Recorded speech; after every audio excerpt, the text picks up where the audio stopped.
Good afternoon. This report is for MBA 209, Leadership Effectiveness with Ethics. Hi, Din Marmelo and classmates. Good day. I am about to discuss Chapter 4, which is all about the different styles of leadership. But before that, let me have a short introduction with myself and how my 25 years of continuous working experience relate on this topic. I used to work in various banks like Prudential Bank, Bank of the Philippine Island or BPI, Security Bank Corporation or SBC, and East West Bank Corporation for 22 years. I used to work in the bank as a rank and file, then got promoted along the way and became manager. So, I know how it feels and the challenges of being a subordinate and as a leader as well.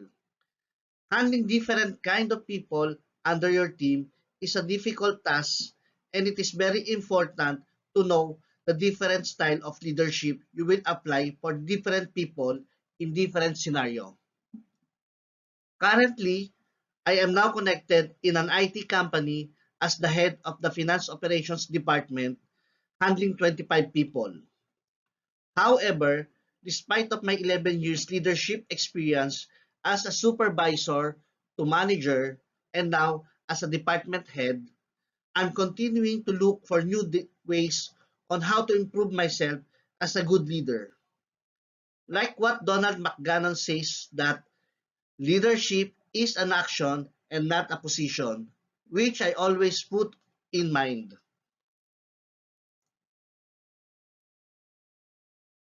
Now, let's go with our topic with chapter 4, the different style of leadership.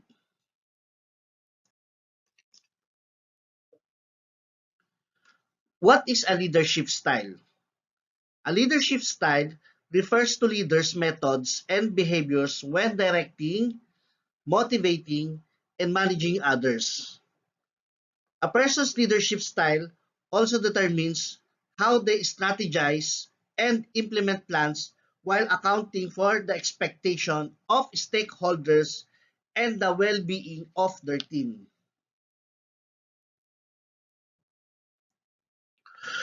Why it's important to know your leadership style? Knowing your leadership style is critical because it can help you determine how you affect those whom are under your direct influence. How do your direct reports see you?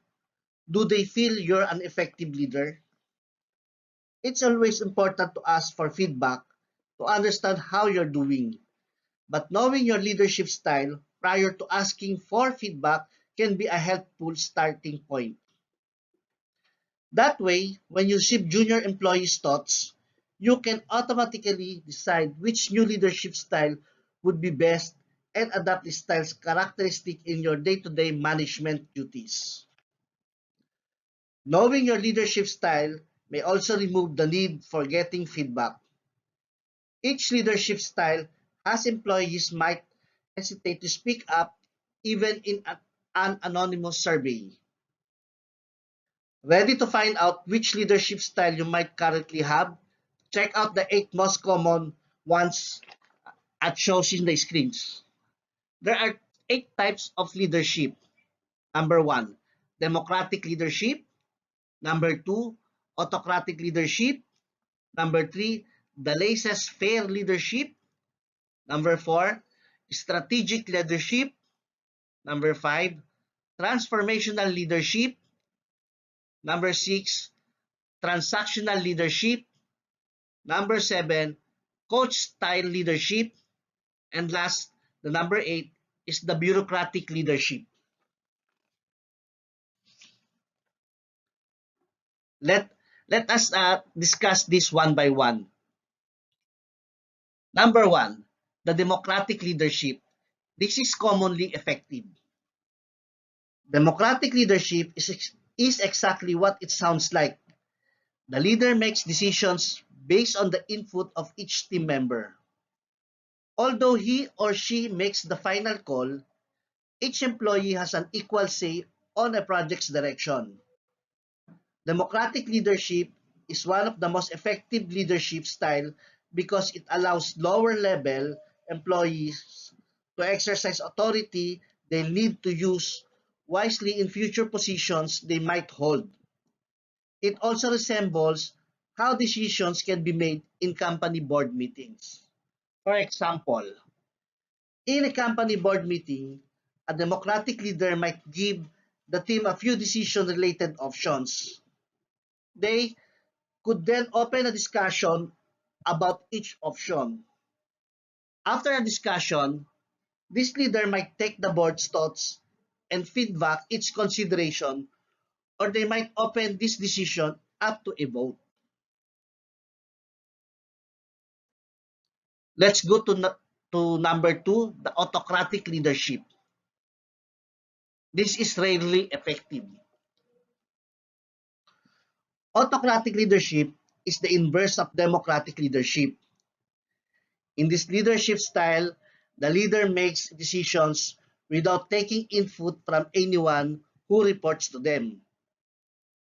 Employees are neither considered nor consulted prior to a change in direction and are expected to adhere to the decision at the time and pace stipulated by the leader. An example of this could be when a manager changes the hours of work shifts for multiple employees without consulting anyone, especially the affected employees. Frankly, this leadership style stinks. Most organizations today can't sustain such a hegemonic culture without losing employees. It's best to keep leadership more open to the intellect and perspective of the rest of the team. Then we go to the number three, the laissez-faire leadership. This is sometimes effective. If you remember your high school French, you'll accurately assumes that laissez-faire leadership is the least intrusive form of leadership. The French term laissez-faire literally translates to let them do, and leaders who embrace it afford nearly all authority to their employees. In a young startup, for example, you might see a laissez-faire company founder who makes no major office policies around work hours or deadlines. They might put full trust into their employees while they're focused on the overall workings of running the company. Although laissez-faire leaderships can empower employees by trusting them to work however they'd like, it can limit their development and overlook critical company growth opportunities. Therefore, it's important that this leadership style is kept in check.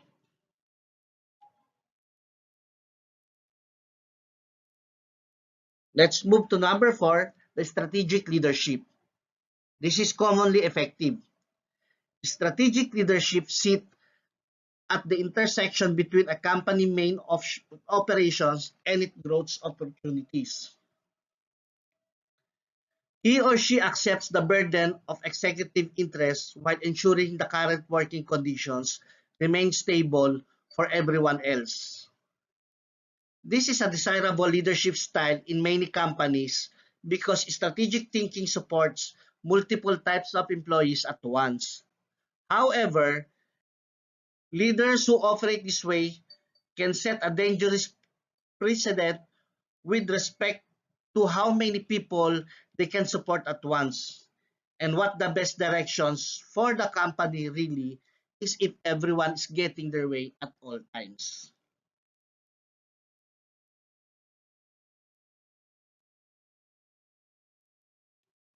Now let's proceed to number five, the transformational leadership. This is sometimes effective. Transformational leadership is always transforming and improving upon the company's conventions. Employees might have a basic set of tasks and goals that they complete every week or month, but the leader is constantly pushing them outside of their comfort zone. When starting a job with this type of leader, all employees might get a list of goals to reach, as well as the deadlines for reaching them. While the goals might seem simple at first, this manager might pick up the pace of deadlines or give you more and more challenging goals as you grow with the company. This is highly encouraged form of leadership among growth-minded companies because it motivates employees to see what they're capable of. But transformational leaders can risk losing sight of everyone's individual learning curves if direct reports don't receive the right coaching to guide them through new responsibilities.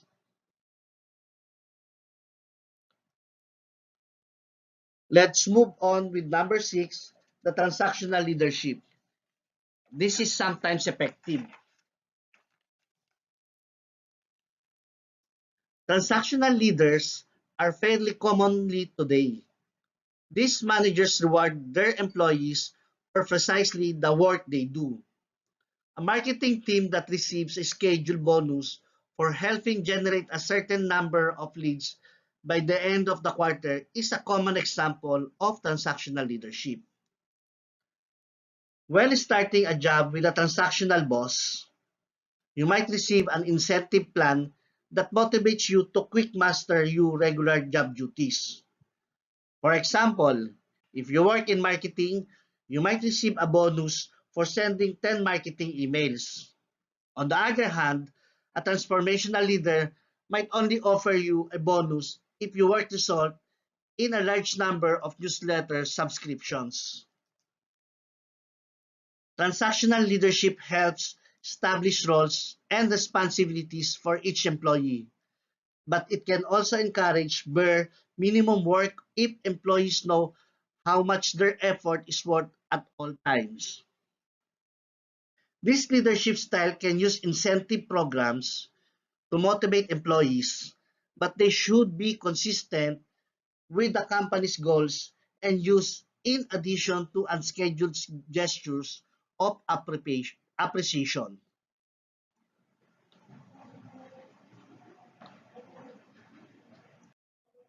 Now let's move to number seven, the coach style leadership. This is commonly effective. Similarly to a sports team's coach, this leader focuses on identifying and nurturing the individual strengths of each member on his or her team. They also focus on strategies that will enable their team to work better together. These styles offer strong similarities to strategic and democratic leadership, but puts more emphasis on the growth and success of individual employees. Rather than forcing all employees to focus on similar skills and goals, this leader might build a team which where each employee has an area of expertise or skill set in something different. In the long run, this leader focuses on creating strong teams that can communicate well, and embrace each other's unique skill sets in order to get work done. A manager with this leadership style might help employees improve on their strengths by giving them new tasks to try, offering them guidance, or meeting to discuss constructive feedback. They might also encourage one or more team members to expand on their strengths by learning new skills from other teammates.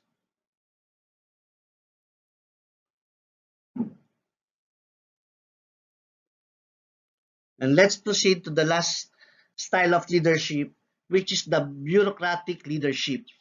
This is rarely effective. Bureaucratic leaders go by the books. This style of leadership might listen and consider the input of employees, unlike autocratic leadership, but the leader tends to reject an employee's input if it conflicts with company policy or past practices. You may run into a bureaucratic leader at a larger, older, or traditional company. At these companies, when a colleague or employee proposes a strong strategy that seems new or non-traditional, Bureaucratic leaders may reject it.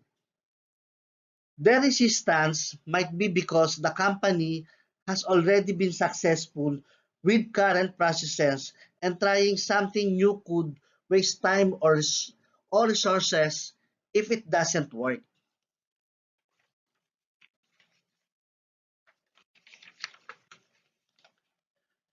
Employees under this leadership style might not feel as controlled as they would under autocratic leadership.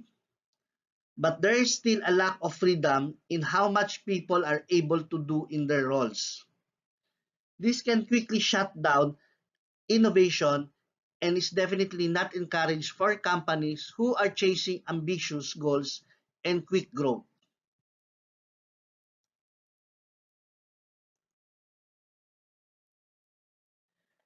It is very important to know your leadership style to become a better leader. Knowing your leadership style can put you on the path to become a more effective leader. Whether you manage a big or small team, your style heavily impacts how your direct reports see you and how effectively your team works together achieve your company goals.